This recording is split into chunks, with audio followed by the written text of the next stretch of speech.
jump into this. How'd you guys get into first get into music?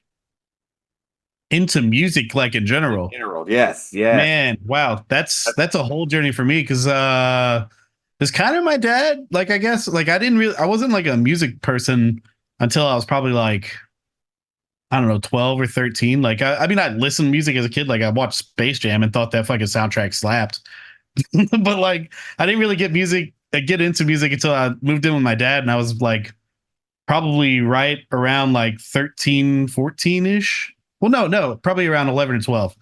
I had always had like instruments around because my dad was in bands and played guitar, but like my dad was also really like high energy and very bad at teaching. So like anytime he tried to teach, he was just like way too 1,000 miles an hour all over the place.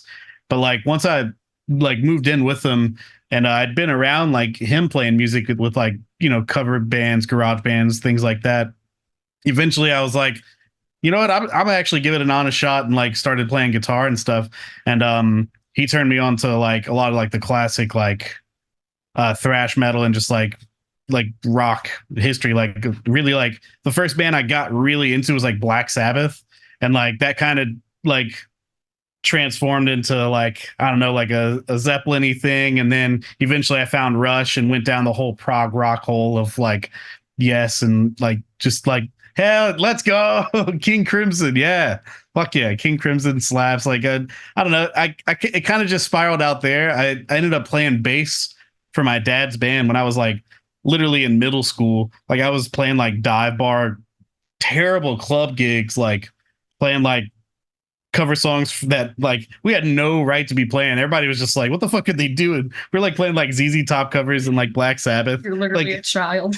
it's literally a child. I would like go to school the next day with like bloodshot eyes, and I'm like, man, this And it then was sick. we would pick you up for school and bring you bananas, A whole case of bananas. which, by But the way, we met in middle school. yep, it's true. And eventually in, I guess, high school, like I joined this like kind of shitty like grunge metal band, and they needed a drummer, and like I thought I could figure out how to play drums, and just kind of took off from there, and eventually met Andy, who's the guitarist and secondary vocalist for Flying Raccoon Suit. And he and I were in like an indie rock band together, and I was playing drums. And eventually he stole me from that band for Flying Raccoon Suit because somewhere down the line I decided I just want to do production. I'm sorry, I'm talking so much, but That's fine. I'm cool with that. After all this time and after all this fight, and we're the only ones who know what's right and wrong. After all this time, after all this time, guess we're not so different after all. I was learning production on like these really shitty like studio in a box things. Like it was a terrible setup. And I recorded Flying Raccoon Suit's first album. And then Paper eventually, yeah. Oh, wow. I've Okay. never heard of that. What is that? Our first album is actually Afterglow. What do you mean? What did you? Yeah. What am I talking about here? I didn't do any research at all. But I didn't find that album on the dark web. That's the only place it is now. Pretty sure. Yeah. going Like through some. I, I'm sorry. Go ahead. Sorry, I didn't know about its existence until I did some really deep research right before this interview, and I was like, "Oh, there's a whole nother album I know nothing about." I don't think it's easy to find anymore. I think we've like hidden it in the dark web. That's what I was saying. Like it's pretty much erased from the internet. Yeah, Andy's been trying to hide it for forever, and we're always like, "No, keep it up." And he's been slowly like taking little morsels away, and like I think the last little run we went on, we're like, you know what? Let's listen to that thing, and we couldn't find it anywhere. Like, Yeah, the links were all gone. We're like, what did you do, Andy? Where did you put it? I'll never tell. So, But dark web, eventually, I gave it a listen. It's pretty good. it's all right. It's a relic. It's a relic of its time. It definitely has a place in my heart for sure, because like that's where I met Andy and them, and joined the band. I only play like 3 songs on that album. The rest is actually Andy doing drums, which is pretty sick. And then yeah, the I was just kind of a drummer for this band and producer for this band since then. And after maybe what feels like decades, but it's actually what, 12 years, 13, 14. I don't know. How long ago was that? I don't know. It came out in 2012. Oh my god. Yeah, Old. so Like 12 so years 12 ago. years. Oh man. That's a whole 12 dozen. years ago. That's a whole dozen. Yeah. Tell another one, tell another one, tell another one. Tell another one, tell another one. Tell another one, tell another one. So But how did you get into music? thank you for asking, Curly, Mr. Interviewer. It's taken over. Anyway, I But you said got the into five. music. It's pretty much the same story, except there's nobody musical in my family like whatsoever. But yeah, I moved to Mississippi when I was like, I don't know, 12, 13. Met Curly was the first person I met like Yep. ever. We were like each other's first friends when we moved to Mississippi. Yeah. It's weird. Yeah, we both had like something bad happen, had to move to Mississippi from Louisiana at the same time and met. And I got into music because of like Curly being in a band, and I would go to like their little, the house shows at like the rundown old Katrina houses. Yeah, we called it the pilings because it was just like stilts. We just called it pilings. Yeah, it was just called the pilings, like literally just like a raised like Katrina Mhm. lot. But yeah, I would go see Curly's band a lot, and I became this like broody, angsty, like depressed kid because I was pulled like from my home, put into the spot where I only know this one person, so like I went to music and I found like I was into like shoegaze and like really obsessed with Mazzy Star and like Neutral Milk Hotel and like Modest Mouse and then I got into ska through ME330 because it had elements of those bands, and then it was like all from there, just like ska punk. Word. And here we are now. Which would make the cover of Tell Another One make so much sense at this moment. Oh yeah, that cover is really fun. Actually, I'd never really dove into like ska before. Like Flying Raccoon 2 was the first ska band I ever heard of, which is like kind of just funny as fuck. It but is like, funny. so I'm the fakest like ska fan of all time because I don't know any of the classics or like where it started, but like I really love like the new tone bands and like what we do. So yeah. I mean, if you like the new stuff, you're gonna like the old stuff too. It's true. Probably. Where did you learn to sing? When did you know that you could sing? What, me? Yeah. Like, I don't know. I was like 5 and like obsessed with the Spice Girls and Britney Spears and just singing along with the shit. That's awesome. That's a great question. Thanks. For Anyway, I'm sorry. Like I never really genuinely asked, like, when did you learn to sing? Because like me, it took me like fucking 20 years to learn to play anything decent. I wouldn't say I learned how to sing. It's just something that like I just wanted to do. So like I wanted to learn to do it, and I did. Yay me! Good job. Thanks. I discovered I could sing last year. Okay. I've been never- singing for years and years, but I discovered I could actually do it last year. That's awesome. I'm still trying. Where are the tools that I like to help a mind created? By now we've heard it all before, but being fixed is overrated. Word. So let's nix paper airplanes like it didn't exist. Mhm. What's that? And are we gonna ignore making friends as well? No, it's that one is up on the line. that still. one exists. That one exists as like our first album. Yeah. That one is that's my paper airplanes. Yeah. Because I joined that band or joined this band halfway through that album being recorded. So I'm only on like half of it, just like thrown in like here and there in little snippets. I'm like, okay, I can harmonize on that spot. And I would like pick little spots and songs that I could lay down vocals. But yeah.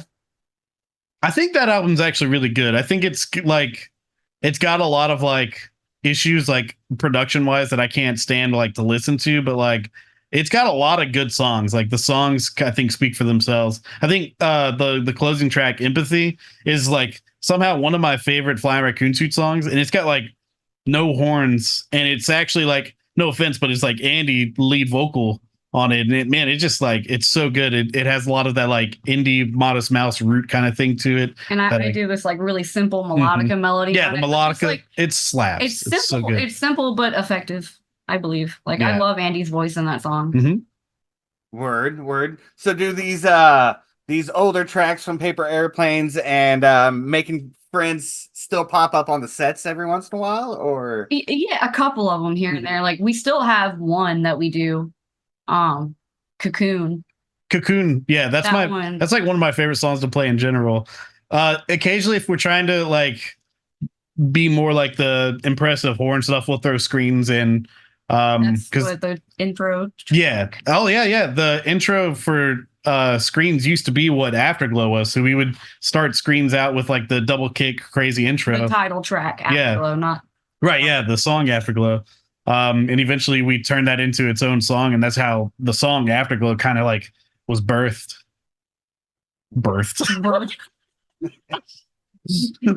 But yeah, Paper Airplanes, no. I think the only time we ever threw in a song there was whenever we were doing like 3 hour gigs where we just needed to fill time. So we would just play like any song that we knew just to fill in. Yeah. But it's been a long time. I mean, if you throw that into the mix, those two albums, that does increase the amount of material source material you have. One time I was playing a show with my old band and we only had a 45-minute set. That's all we had, right? Mhm. That's us playing all the songs we knew, all the covers, everything. It was 45 minutes. And one time we played a 2.5-hour show, but everyone was so drunk we ran out of songs after 45 minutes and they wanted us to keep playing. Started the set over again, and Oh my god, no one No noticed. one Not a noticed. single person noticed. that's incredible. Right? We just didn't play the Misfits covers more than once because they would notice that. You Yeah, know, they would know that one. they're God, singing hybrid I ha- moments, and they're like, "Wait a minute, that might have happened." But no, they didn't notice that we played every song three times. We played it 3 times. oh my god. It was. I have a similar experience playing. There's a kind of like medium-sized venue that used to be in Pascagoula, Mississippi, where my metal band I used to play guitar and sing for.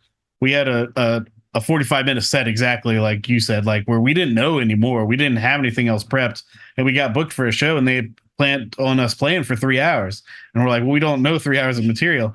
And just like that, we ended up having to play the set multiple times. But instead of people not noticing, nobody was there anyway. So like our 3 friends that came along anyway are just like in the corner, just like, oh my fucking god. They're not even enjoying the experience. I wasn't enjoying it. I was like, what are we doing here, man? What are we Like, doing? stop right now. There's no point. It was a fun show for the first set. And then it wasn't. This is all making sense now that you're like my metal band, and then you say I never really heard ska before. I can hear your metal coming out all the time, yeah. and I love it. It's unavoidable. Yeah, for sure. And Yeah. I don't shy away from it anymore because like I feel like it's a part of our sound, and I'm just like, fuck it, let's lean into it. It's like my favorite part of our sound. Thank you. Yes, I like it. Well, one of them. I want to say that I've noted that each album has been getting heavier, and that really explains it. Thanks. That's like that's definitely me, and like Jessica's like into heavy metal too. We're Like, the metal people for of the sure. band. Word. Yeah. Word. I'll just end up being silent, 'cause my words don't mean a thing. Why should I take all the blame when I'm just hanging by a string? Taking time to think it over while my heart is checking in. It's a game of keeping secrets that I'm never gonna win. Let's get into Afterglow 2021. I mean, you recorded Static Home, and there was another track on that single that both ended up on Afterglow. Nothing's changed. That would be the one. Those were released in March of 2019, but the rest of it didn't come out Huge until 2 years later, 2021. Obviously, I'm guessing because of the pandemic. We'll say that. Actually, no.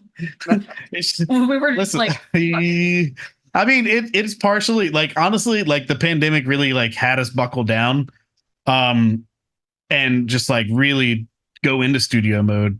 but like And it gave us the time to. yeah, exactly. We were in the studio for a while, and like a big fault of my own of like just being really inefficient, because like we're not like a traditional band that books time in the studio and goes in the studio and it's like, all right, we got to hit these tracks now. It's like, no, I mean, I got 2 kids and a whole life, and everybody lives in different places and stuff. So like for us, we really just like, well, when can we get together? When can we write? When can we piece everything together?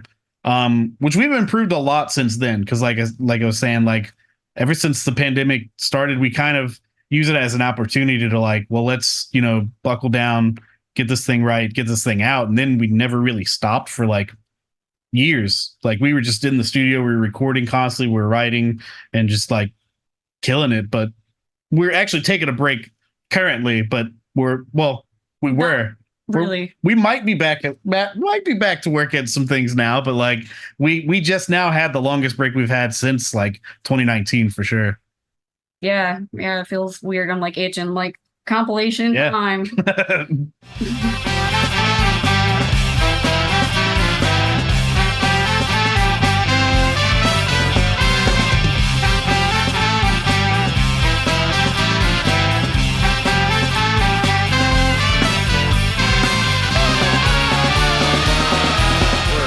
Word. So speaking of compilations, that's how I first discovered you was a really massive fucking comp.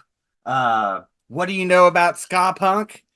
Like 100 some odd freaking tracks on that motherfucker. Dude, how do you remember anything from those? Because like I've listened to it and I'm like, there's so much.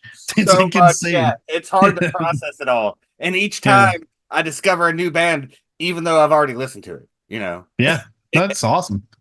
Yeah, But we owe a lot to those like comps and stuff. I mean, that's one of the reasons why we were recording like Static Home and Nothing's Changed was like, we got to put something out. And a couple of the like Makes a Friend album, I think it was like Proud or something we put out on a comp. Proud I can't remember. Yeah, it was Proud that was on that. Yeah. Erase all that's left of this codependency, like a flash that's on the screen of my static home.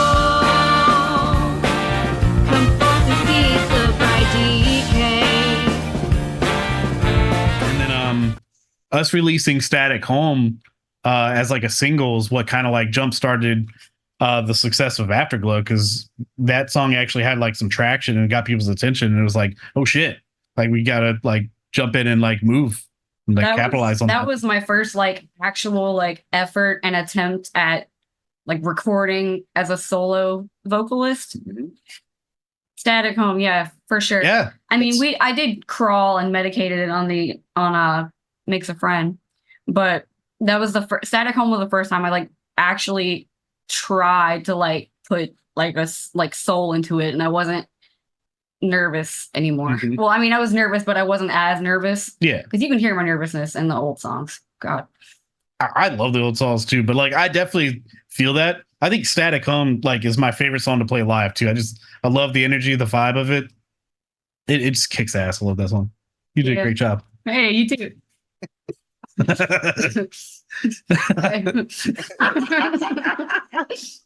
That turned out more awkward than it needed to be. So, Black coat, white shoes, black hat, Cadillac.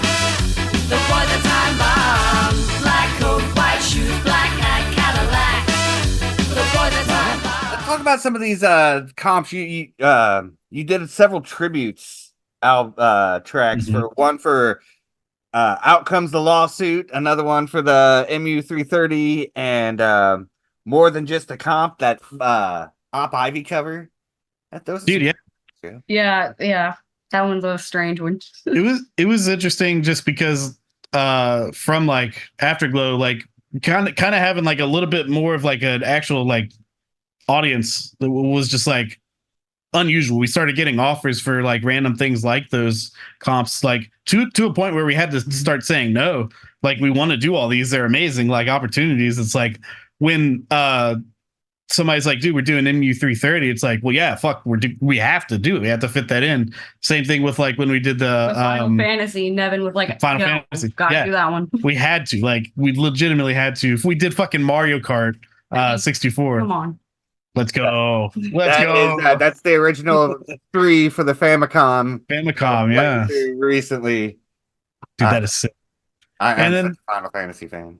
we kind of lucked into a couple of those songs. Like getting Time Bomb was crazy because, like, of course, like that song was claimed, but then I guess the band that had it initially dropped out and we didn't pick a song because we're procrastinating bastards. And that ended up being the one that fell on our Yeah, laps. it's like, of course, we would get Time Bomb of all fucking songs, and like, it's like, all right, we gotta nail it. We can't fuck up Time Bomb. Andy fits better in it than me. Oh, for sure. I mean, well, I don't agree that, but I think both of y'all's verses are sick. But yeah, Great stuff. I thoroughly enjoyed it. thank you. Thank you. The Operation Ivy cover was really interesting too, just because we wanted to do something unique. And like your vocal style on that just kills. Like I love it so much. Thanks. It's my favorite to do. Yeah. I don't know. It's probably like the Louisiana in me. Mm-hmm. That was the first time I did any kind of like, I don't even know what style you would call that drumming, almost like a second line style, but on a kid. It's very interesting for me. Like, because again, like I come from like a metal and rock background. So it's like, we need you to play something more funk, jazz inspired. I'm like, okay, I'll give it my best. I mean, sounds cool. I got to play banjo on that one too. That was cool. You play banjo? Mm-hmm. Played banjo. I'm not a great banjo player, but I play it. I've picked one up once. I can't figure out the tuning. I put it back down. Oh, I have to Google everything. Don't worry about it. Isn't it like just a guitar backwards? I wouldn't worry about it. Well, No, that's the violin. The violin, unless the banjo is as well, but it's got that droning one. I don't know. It has a droning one. And I then don't understand how anybody can play a violin. That shit has like no indication of what you're doing on it. You know, like there's no, you know what I'm talking about? A violin is just like I tried to play. I tried to play a violin. The cello and fret. So like, how are you? Double bass. You They gotta don't be have some- indicators either. Yeah. The problem with violin is like the neck is already such a small scale. So like you move a fraction of what you would normally on a guitar, and you're already like a whole step up. You're like, how does it do this?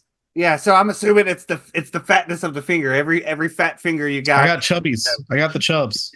Whoa! Don't say that on screen. Gross. Hey, Just kidding. I might have to cut that out so I don't get flagged. I want you to quote it, like double down. Like I want down. the title of the video. I got the chubs. Quote Kerley. Like.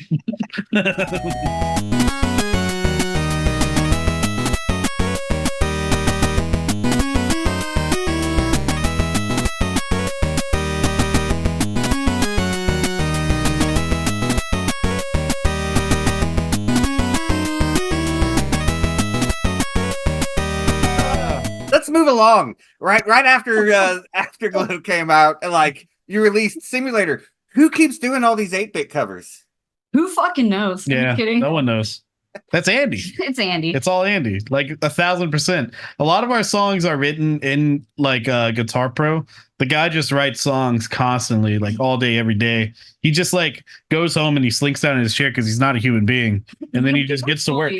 I need that. It's like an actual like conspiracy theory that this man's not human. But anyway, And by man, I mean robot.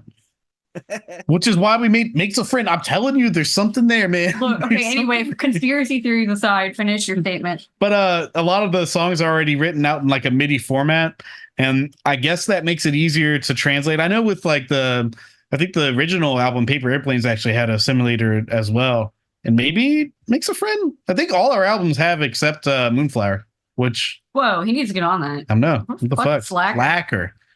And that was another thing. Like Andy, he's the hero of the band. Like he's a core songwriter and like does all the like business work and all the bullshit. The That's heavy lifting. terrible. And I just sit here. He's my fucking hero, and I love him dearly.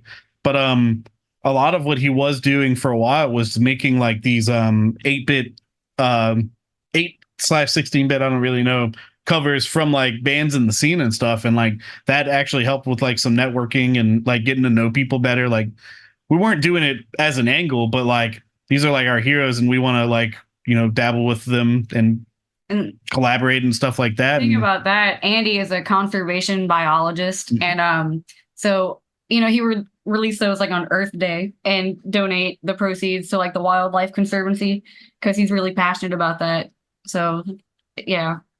yeah, but he's really good at like the chiptune stuff. So like naturally from that background, and yeah, maybe he'll do moonflower. Holy shit! After flower. After flower. No, he won't. Please don't ask for that.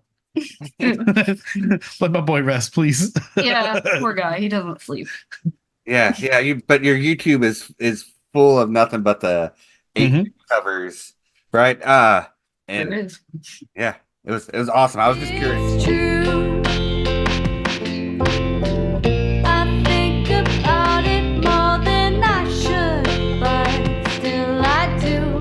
I think about it more than I would really like to. I think about it all the time. Oh yeah, Afterthought, the EP that came out was great. The remix tracks and the Joy stick cover, that was a great cover. Yeah. Yeah, those are our friends. We like Joystick a lot. We do. One member or two Two in now. particular. Yeah. Yeah, because we for the newest album and onward, hopefully, we got Clave, the bassist from Joystick as well, and of course Andy's the trombone player. Yeah, Afterthought, it was one of those things where we really wanted to hit our Kickstarter with a bang. Like we were just throwing ideas at the wall of like, what are some incentives that we can do? And that one we shouldn't have done. No, I love it. I love the EP so much, but man, that was a lot of work. Like immediately after Afterglow to jump into Afterthought, like because like I didn't take breaks because we were still doing the covers and the comps and like the EP and stuff. So it was just like nonstop for a while. And Yeah. after that, we jumped straight into Moonflower. So We picked that Joystick song because personally, like for me, it meant a lot. I had a lot of health problems back in 2020, and a lot of like scary stuff happened. That made me question a lot of things about life, and that song kind of touches on that. So we wanted to like make it sound like this sad version of like, I mean, it is a sad song, but you wouldn't know. yeah. But I mean, I love what you did with it. It does like bring you like little tears to your eyes at the like, especially at the very ending. I think about it all the time. It's Yeah. so sad. So good. It's good shit. And I love Brandon's and Jessica's rendition of Toss and Turn. Like because Brandon, he's a phenomenal vocalist and guitar player, and he does this like really complex like finger style stuff. And He's our trumpet player. yeah, our trumpet player, sorry. Y'all's harmonies together, just like it's like so smooth. It's so like just like hauntingly beautiful. So good. He has such like a good like southern like soul voice. I love Brandon's voice. Dude, my friends are talented, man. It's Yeah, crazy. same, My friends dude. are talented. Like how did we all meet each other? Yeah, Crazy. it's cool. I mean, I'm talking about you guys. I don't know. I'm talking about you guys. All right. Yeah. So many high fives. Wonderful. Yeah. Sorry, we've done that since what 2004. 2004, 3. Do you I guys don't want to think about the years. do you guys do the elbow trick? No, my elbows are too dry. Yeah, he's got psoriasis pretty bad. Right No, if you look at somebody's elbow when you high five, you will never miss. Oh no, I don't do that. We just naturally know each other's high fives motions. After all these We're years. roughly the same height, so We are actually. you can see it. Yeah. Well, okay. So the trick to the ultimate high fives is you stare at somebody's elbow, and you will never miss the high five, and you could even do the jumping high fives and still make it. That can't be true. That can't be True. It's I true. would Test the fall. theory out. No, I will fall on my face and die. Well, okay. I So, will break my so he nose. just stands there. You jump up. I'm telling you, it'll work. Just when you got some more space, but no, it's more than just a theory. Solid high fives every I time. need to know. I need to know. We'll test it, but people. we might have to go to the ER after. It's like, if it works so well, why don't we do it on a moving bus? You know, on the top, of course. Oh, There's no risk. What the I don't know where the bus come from. It's like, if it does work, and I'm like, it works. They're just like, that doesn't prove anything. You just did it in a stupid way. What are you getting at? I'm so sorry. I apologize for nothing. Every single day I find a way to get paid. Got 100 of these coins, gonna trade them for one man to rule them all when the Mushroom Kingdom falls. Got a passion for mushrooms and flowers, capes, dinosaurs, and a feather wearing a flying raccoon suit. That's a band that I play drums for. Shameless plug. Like Yoshi, we a thug. We spit on fire and liars, using a spring jump to jump higher than a flyer in a clown car or a Koopa in the cloud. I mean, the flying raccoon suit was the best power up. Yeah, I mean, straight up. Of course. Although, to be fair, like, the cape in Mario World is goated, but like, then you get into like the, is Yoshi a power up? Because that sounds fucked up to say, but like, if Yoshi counts as a power up, he's the goat. Like, we can't, you know. Yeah, But he's like a little turtle. especially actually. the powered up Yoshis from Dude, Super the fucking Mario blue World. Yoshi, the blue where and the you red go- Yoshis. Yeah. That's my shit. But I don't know if those count. I think you're right. But no, I was at the right age that I saw Wizards and was like, oh my Yeah, god, I have to play that because the movie came out before the game. Because Yeah. I am that old. Right. What's ridiculous, and don't get me wrong, I love the movie, but the fact that like he's finding the warp whistle in level 3, I'm like, nobody knows this game. You would not know to hold down for like 10 seconds on that one white block. It doesn't make any damn sense, but the movie still fucks. That's not where he found it. He found it when he flew up in To the top of the castle. Yeah, you're right. well, You're right. Still kind of an obtuse secret to find, you know, not knowing the game. But well, I mean, granted, he got that running path, and it's like, well, naturally, you're gonna want to fly when you discover you're flying. don't try to make sense out of this. Don't do it. Listen, I'm a fan of the movie. I already said it, but you know what? Yeah, I'm not. I am a fan that dinosaur that he was so trying to get to was also in Pee-wee's Big Adventure. I didn't know that. That's awesome. Oh yeah. The one that he called California. There was a big scene in Pee-wee's Big Adventure right outside the diner. He's getting chased. I can't remember that movie at all. Yeah, that it used to be like one of my favorites when I was a kid, but I don't remember it now, which is just crazy. I don't know. Good old Pee Wee. Rewatch that movie because that is Tim Burton's first full-length film. And Wait, really? Yeah. Listen to the That's cool. soundtrack. That was the first time Danny Elfman did the Danny soundtrack Elfman. for That's like the ultimate fucking duo for movies, man. I fucking love Danny Elfman and Tim Burton together. Moving underground, and nobody turns around. Feet on the ground and I'm feeling this shit. I repeat. So sing yourself for the floor with our backs on the wall. We know nothing with nothing to play. Let's move on to 50 Moonflower. points. All right. Moonflower. That's an Moonflower, album. that's the name of the album. It's We fucking did that one. awesome, dude. I've been jamming that shit. Thank you so much. Yeah. I mean, it's hard to like quantify like what the vision was, except for like Afterglow kind of solidified who the band was. Like, we finally had a final lineup. We finally sat down together and made an album that everybody's super proud of, and like, that's fucking awesome. And like, we actually had people excited to listen to it. So with Moonflower, we're like, now how do we take the sound that we've really buckled in on and like expand upon it? Like, what are some other interesting things we can do with it? So, I mean, that really is all it is us just being like, okay, what's next? And then that was it. We just, and again, like I talked before, like, we were super inefficient, but like, we've got it kind of down to a science now where we know, I travel to Andy's to record drums. Like, I can knock out way more songs than I used to be able to in a session, and I know exactly. I literally have, like, ever since Afterglow, I was able to buy like a rolling rack so I could just haul all my gear, and it's an easy setup. And like, I feel like we've grown as a band and as musicians, like exponentially, not only at like we know our instruments better, but like we know each other's better. Like I feel like I bounce songs off of Andy and the band in general. Like it's second nature to me. Like I've learned to trust a lot of their ideas and a lot of music ideas and everything.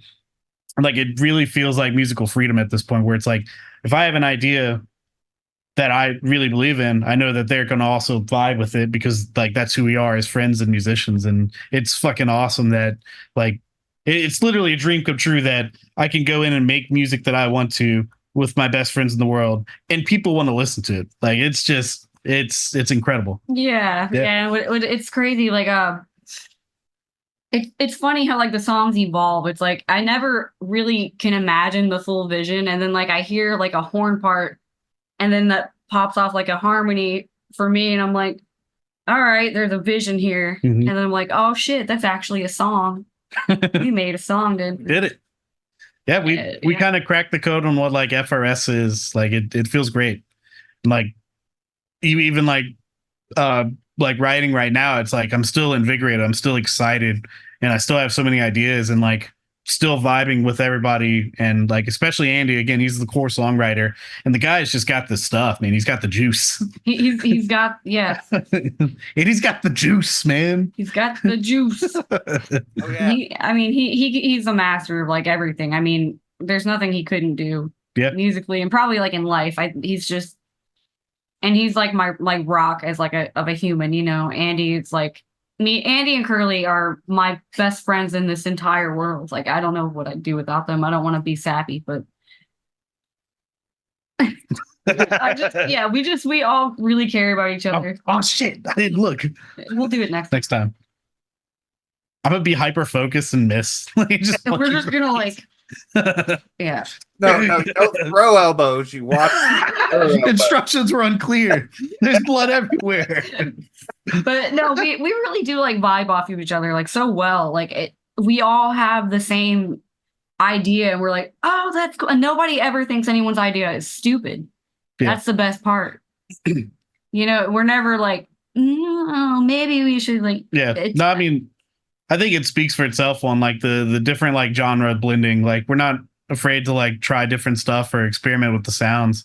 But I mean, we still always stay like that rock foundation is still there, because it's just what we sound like as musicians. Like I'm not trying to really like emulate anything anymore, because like debatably, like some of the earlier stuff, like from Paper Airplanes or Makes a Friend, was me being like, what the fuck is ska, and this is what you do with it, and these are the things. But like nowadays I'm like, what song do we want to write, how do we want to do it? And naturally it falls in the ska pocket because of the way that Andy's influence are, and the way that he writes, and the way that Jessica comes in from that background. And our horn players are not really ska adjacent, except for Guillermo, but like the other two are more like jazz like minded. So like that gets infused into what we do. And like, I don't know, I fucking vibe with it all. And it's really exciting. Like also like joining like the Bad Time Records family, this going like feels really nice to like achieve something like viable with like music, because like we're on a record label along like bands that we like look up to and respect. And it feels that you get in that like imposter syndrome where it's like we don't just look up to them, they're also our peers. That cat is fucking adorable. But it feels weird and amazing that like we're now like a part of that wholesome community that we love so much. Because like again, I don't necessarily like love ska music, but I love the ska community. Like, yeah, we never really expected it to get this far. Yeah. To be real with you. But I mean, it's what we don't want to ever stop. But there's some great bands on Bad Time too. Like I just did an interview with Adam from Omnigon. Yeah. And Gentle Giant. Which Yeah. Andy actually plays trombone for Omnigon. Yes. And for one night bass. And the new Mustard Plug was on. Yeah. Yeah. Oh yeah, Andy also plays with Mustard Plug. Yeah, Andy just toured with Mustard Plug last year. Or this year? It was this year. Jesus. That guy's he's got the juice. He's got the juice. It's funny because like that was the first Mustard Plug album I listened to. Love it. But like that's another one. That's a legacy band that like I have no prior knowledge to, but like I vibe hard with them. That's another one that with like along with ME330, those were like my two favorites. Like we're on a label with those guys. Like we're friends with. I know it's like, crazy. like I sat in a van with them. They're all sweethearts, man. It's we drove cool. to a restaurant. I ate some beans with them. That's life goals, man. Eat beans with your heroes, everybody. Yeah, it'll never be the same. That's the motivational quote. Eat beans with your heroes. Yeah. You never know what can happen. That's the title of this video. Perfect. But crack open a cold. Cracking open a cold bushy baked bean. Yeah, it's been exciting, especially like because we've been doing more like touring and stuff too, and like getting offers for like festival shows and stuff, and it's kind of a shame because like breaking. Yeah, actually, it's like a shame that like we can't do more with like again because we still all have our own lives and everything. It's hard to be in a DIY band, especially in your 30s with 7 people. Yeah, it's really fucking hard. Like it's hard to coordinate not only just a tour for a band that's available, but now you have like 7 people's lives you have to completely uproot for several points of the year. It's just like, how am I supposed to know if I'm gonna be okay in January 3rd of like 2026? You know, like it's wild. It's insanely difficult, but like we're extremely honored to like be in that position. But I'm super stoked to play like still some more Moonflower songs on the road and whatever's next, man. I'm excited. Well, yeah, and Moonflower is by far your best effort, in my opinion. Like, thank you. That album fucking slaps. Like we all put every track, like Witch's Streak. I fucking love that song. Yeah. Long in the Tooth, fucking great. Yeah, thank you. Those are the 2 that like we wrote. Yeah, exactly. I mean, Long in the Tooth was an interesting one because that was one of those where Andy had been telling me to write a song for Flying Raccoon Suit for years at that point, and I'd always be like, yeah, bet, cool. And I would get like 80% there and be like, this is not Flying Raccoon Suit, and I'd scrap it. Or this is like too much of Kerley, not enough collaboration. But then like once Afterglow kind of came out and like I had already like purposely infused a lot more like the metal elements and stuff. I was just like, you know what, fuck it, I'm gonna do it. I even pulled back one of the tracks that I had that probably were like 70% there, completely reworked it. And like, to be fair, I did tone this down a good bit because it originally was like going to be a 9-minute song. And I was like, all right, fucking let's reel it back a little bit. And it still had too much of me until I was like, you know what, fuck it. I'm scrapping my horn parts, and I got Andy to write the horn parts, and I got Jessica to put her like own take on the vocals. And like, man, it was just the most like, as soon as like I like let go of it and let them put their little piece of hearts in it, it just like I was like, this is perfection. I'm so proud of that song. Like it every time I listen to it still, I'm not even bored of it. And like, again, I produce our music. I should be bored to tears at this point from this shit, but I'm not. It excites me every time. That's awesome. That's awesome. I love that song. And thank you. It would have been great as a 9-minute long prog masterpiece. Listen, hold on. I don't want to spoil anything, but like maybe you'll hear some of what was cut. You know what I mean? Like Long in the Tooth. You know what I'm saying? Tooth. Yeah, if you catch. Oh, I kind of love that. Stupid. I love it. You never know. You know, the doors are wide open. You know, because again, I come from a prog background, so any kind of dumb shit like 3 albums from now, I hope we can reference a song and somebody out there's like, I heard that. I heard what you did there. You know what I mean? Like that's the shit that I live for. Like whenever an album references itself constantly, I'm like always a fan whenever like artists go up their own ass. I didn't mean to say it like graphically, but like they get really in their Duffy and it's just like almost to a point of like being pretentious, but I'm like, I'm here for that shit. Like I love that like prog element or like conceptual stuff. Like I vibe with that hard. I come from like theater, so like any kind of like musical theater where it's like though basically musical theater, all it is like concept albums, but like taken to the fucking umpteenth degree. You know what? I've never thought of it like that. It literally is like I've never really thought of that either. it's completely true. It's totally that's why musical theater slaps. Like Broadway, man. I want to go see like a legitimate Broadway play. I I've never watched Curly on stage. He was green. Mm-hmm. I was a troll. now see apart from Nothing when Yes's Rick Wakeman did that Ice Capades, Yeah. never really bridged much of a gap between. But you might be right. You might be I'm right. telling you, man, there's something there. There's something there. Maybe it's just an elaborate version of folk music concept. Well, because the initial concept definition of folk music is just music that tells a story. So therefore, like Broadway is a whole series of prog folk. No, You heard it no, here, we're folks. fucking up the concepts here, man. This is not going to work. Now this is ambient goth country. Have you seen that meme? No. Oh, okay. Just never mind. Just wait till Flying Raccoon's 7th album where we actually do a song that's in that goth exact country. genre. Yeah. That's some Well, ideas for you. Maybe on the next album. Never know.